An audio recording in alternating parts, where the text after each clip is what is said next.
Like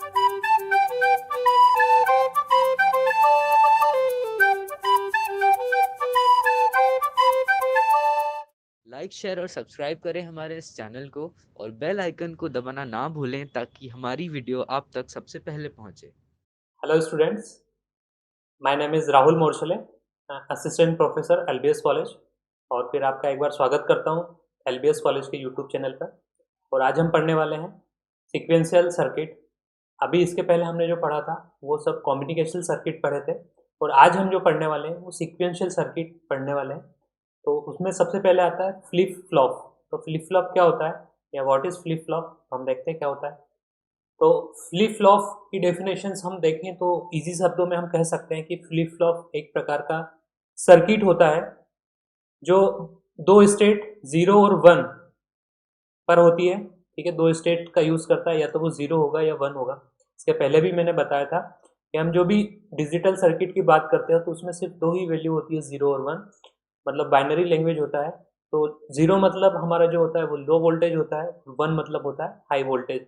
in दो ही stage पर हमारा जो बाइनरी या जो हमारा लॉजिकल सर्किट्स होते हैं वो इन्हीं दो चीज़ों पर वर्क करते हैं, और इनका यूज़ हम स्टेट इन्फॉर्मेशंस को स्टोर करने के लिए करते हैं।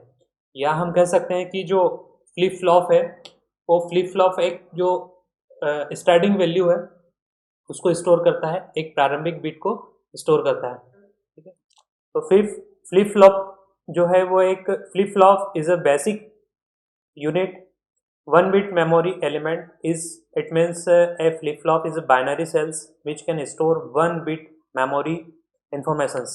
जो हमारा फ्लिप फ्लॉप होता है वो एक प्रारंभिक बिट मेमोरी को स्टोर करता है, एलिमेंट को स्टोर करता है। और फ्लिप फ्लॉप एक बाइनरी सेल्स है जो अपने अंदर एक इंफॉर्मेशंस को स्टोर कर सकता है। फ्लिप फ्लॉप एक जो है वो सीक्वेंशियल लॉजिकल सर्किट्स होता है, जो इसके पहले मैंने बताया था कि हम जो सीक्वेंशियल सर्किट के बारे में बात करने वाले हैं, जो एक बिट स्टोर करने में समक्ष होता है। जो अपने हम अंदर जो एलिमेंट स्टोर करेगा वो जो मेमोरी की सबसे छोटी यूनिट होती है बिट, उसमें एक बिट को मेमोरी को स्टोर करेगा, स्टोर करने में समक्ष होता है या स्टोर करेगा। तो फ्लिप फ्लॉप का जो आउटपुट है वो हमारा स्टेबल होना चाहिए, स्टेबल आउटपुट होता है। ठीक है, या तो वो होगा लो होगा या हाई होगा। ठीक है, या तो वो 0 वैल्यू पर होगा या 1 वैल्यू पर होगा।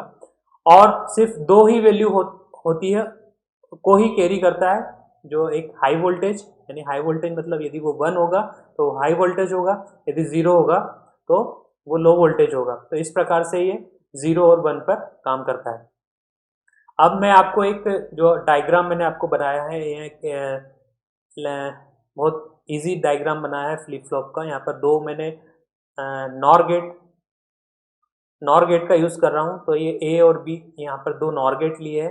ठीक है, और नॉट गेट लगाया। इन दो गेट से मिलकर हमारा जो गेट बनता है वो नॉर गेट बनता है। और इसमें दो आउटपुट्स होते हैं, दो इनपुट्स होते हैं और दो आउटपुट्स होते हैं जनरली।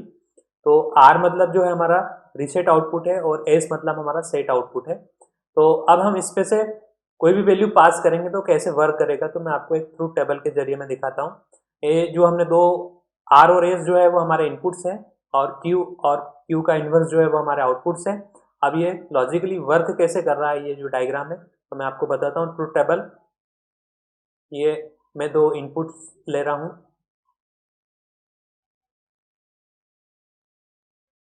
मैं यहाँ पर एक ट्रूथ टेबल बना रहा हूँ, कितनी पॉसिबल्स केसेस होंगे वो मैं आपको दिखा रहा हूँ। ठीक है, तो ये मैं आर की वैल्यू ले रहा हूँ, ये एक इनपुट है मेरा आर, और ये एक इनपुट है मेरा एस, और ये जो मैं ले रहा हूँ आउटपुट, यहाँ पर मेरा आउटपुट क्या आएगा। तो मैं जनरली जो बेसिक चीज़ें होती है वो मैं आपको बता रहा हूँ। तो फ्लिप फ्लॉप से पहले हमारा एक जो बेसिक है वो लेच होता था। तो लेच कैसे वर्क करता था मैं आपको बताता हूँ। अब मैं यहाँ पर आर की वैल्यू जो है वो 0 दे रहा हूँ, और एस की वैल्यू भी 0 दे रहा हूँ। तो जो स्टेबल आउटपुट आएगा वो क्या आएगा हमारे पास। तो यदि मैं आर की वैल्यू यहाँ पर 0 दे रहा हूँ, यहाँ पर आर की वैल्यू पास कर रहा हूँ, तो इसमें 0 इनपुट हो रहा है, और एस में भी 0 इनपुट हो रहा है। अब यहाँ पर नॉर गेट लगा है, तो नॉर गेट नॉट भी लगा है इसके साथ। तो ये जो नॉर लगा है तो ये हमारे 0 को क्या कर देगा, यहाँ पर 1 कर देगा, क्योंकि नॉट गेट मैंने आपको पहले लेक्चर में भी, इसके पहले जो हमारे वीडियो थे जो हमने लॉजिक गेट्स पढ़े थे उसमें मैंने आपको गेट्स बताया था। तो अब यहाँ पर जो भी इनपुट होगा उसका वो विपरीत आउटपुट कर देता है नॉट गेट। अब यहाँ पर भी मैंने जो एस में जीरो वैल्यू दी है तो ये जीरो, इसमें भी नॉट गेट लगा है, तो यहाँ क्यू इनवर्स की वैल्यू भी क्या होगी, 1 होगी। इस सिचुएशंस में जो हमारा आउटपुट प्राप्त होगा वो क्या प्राप्त होगा, 1। ठीक है, ये फर्स्ट कंडीशन हो गई। सेकंड कंडीशन क्या बनती है हमारी, जब मेरा आर की वैल्यू 0 हो और एस की वैल्यू 1 हो, तो सपोज ये आर की वैल्यू मैंने 0 दी है और एस की वैल्यू क्या दी है, 1, तो ये जो नॉर गेट लगा है इसका आउटपुट तो 1 ही रहेगा, लेकिन ये 1 की वैल्यू को क्या कर देगा, 0। ठीक है, तो हमारा जो आउटपुट आएगा यहाँ पर क्या आएगा, 0 आएगा। अब ऐसी थर्ड कंडीशन जो हो रही है, मैं आर की वैल्यू क्या दे दूँ, 1 दे दूँ और एस की वैल्यू 0 दे दूँ, तो ये 1 और ये 0, उस कंडीशंस में भी ये 1 इनपुट जा रहा है उसको ये जो है वो 0 हो जाएगा, और यहाँ जो 0 जा रहा है वो क्या हो जाएगा, 1, उस कंडीशंस में भी हमारा आउटपुट क्या आएगा, 0 आएगा। अब एक कंडीशन हमारी है कि दोनों इनपुट मैं 1 दे दूँ, उस कंडीशंस में दोनों इनपुट आर और एस की वैल्यू मैंने 1 दे रहा हूँ, तो यहाँ पर जो है 0 हो जाएगा और यहाँ पर भी जो इसका आउटपुट है वो भी 0 हो जाएगा, क्योंकि नॉट गेट 1 को 0 कर देगा और हमारा जो आउटपुट आएगा वो भी 0 आएगा। तो इस तरह से ये जो फ्लिप फ्लॉप है या लेच है, जो हम प्रारंभिक बात कर रहे थे कि इसमें हमारे दो और गेट है, यहाँ पर नॉर गेट लगे हुए हैं ए और बी, दो हमारे इनपुट्स है आर और एस, आर मीन्स रीसेट और एस मतलब सेट, और हमारे दो आउटपुट है क्यू और क्यू का इन्वर्स। ठीक है, इस प्रकार से हम हमारे ये जो लॉजिकल डायग्राम बनाया है इसको हम एक्सप्लेन कर सकते हैं। अब जो फ्लिप फ्लॉप है वो एक बाइनरी स्टोरेज डिवाइस है, हम इसको एक बाइनरी स्टोरेज डिवाइस भी कह सकते हैं, और ये बाइनरी बिट 0 या 1 को स्टोर कर सकता है। केवल एक one at a time 1 bit को ही स्टोर करेगा, या तो वो 0 कर सकता है या 1 कर सकता है। तो यह कंप्यूटर का सबसे छोटा स्टोरेज यूनिट है। ठीक है, हमारी जो मेमोरी यूनिट होती है उसका सबसे जो छोटा जो यूनिट्स होता है या माप होता है वो होता है बिट। अब बिट से हमारी 8 बिट से बनकर जो है वो एक बाइट बनता है, और 1024 बाइट से मिलकर एक किलो बाइट बनता है, और 1024 किलो बाइट से लेकर मिलकर हमारा एक MB बनता है, मेगाबाइट, और 1024 मेगाबाइट से मिलकर एक हमारा GB बनता है, और 1024 GB से मिलकर हमारा एक जो होता है एक TB बनता है। तो जो मेमोरी स्टोरेज की सबसे छोटी यूनिट होती है वो बिट होती है, और ये सिर्फ 0 और 1 को ही स्टोर कर सकता है। तो जो हमारी सबसे छोटी यूनिट है वो बिट होती है, जैसा यह एक सिंगल बिट है या 0 या 1 को स्टोर करता है। और एक्सटर्नल इनपुट की संख्या फ्लिप फ्लॉप के टाइप के ऊपर निर्भर करती है, तो वो फ्लिप फ्लॉप किस टाइप का है वो उस पर उसकी जो एक्सटर्नल इनपुट है उसके निर्भर करेगा। तो टाइप ऑफ फ्लिप फ्लॉप वो हम नेक्स्ट लेक्चर में देखेंगे।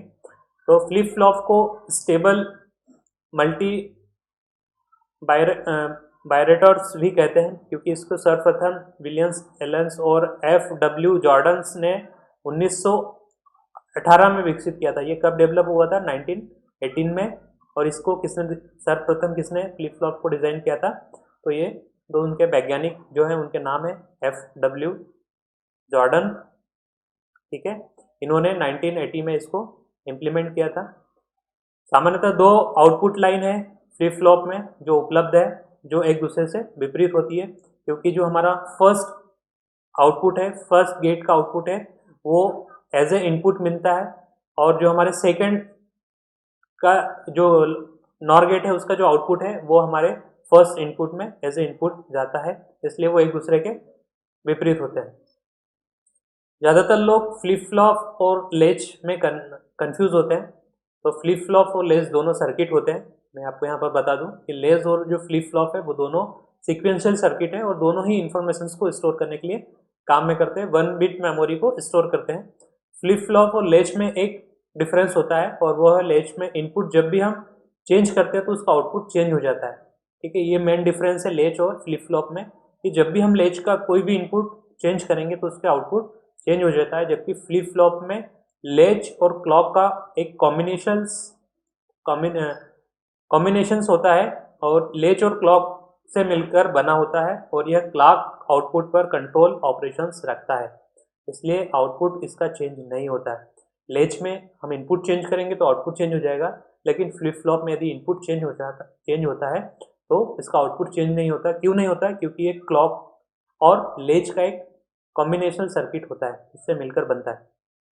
तो फ्लिप फ्लॉप में क्लॉक का यूज़ इसलिए करते हैं ताकि इनपुट चेंज करें, तब फ्लिप फ्लॉप की जो फंक्शनलिटी है या इंटरनल लॉजिक है उस पर कोई भी इफेक्ट ना हो, कोई भी फर्क ना पड़े। फ्लिप फ्लॉप में दो मेन एप्लीकेशंस होते हैं, रजिस्टर और काउंटर मेमोरी। हमारा जो इसके जो दो हम फ्लिप फ्लॉप को कहाँ यूज़ करते हैं, तो रजिस्टर में और काउंटर मेमोरी में, क्योंकि ये वैल्यू को स्टोर करते हैं। फर्स्ट बाइनरी बिट जो होता है हमारा, सिंगल बिट होता है, उसको स्टोर करते हैं। तो फ्लिप फ्लॉप में इंफॉर्मेशन को स्टोर करने का एक ऑपरेशंस होता है जिसे हम टिगर टिगर कहते हैं और टिगरिंग कहते हैं, या ऑपरेशंस को इनिशियल करने के लिए टिगरिंग की रिक्वायरमेंट होती है। और इनको दो प्रकार के होते हैं, एक होता है एज और एक होता है लेबल।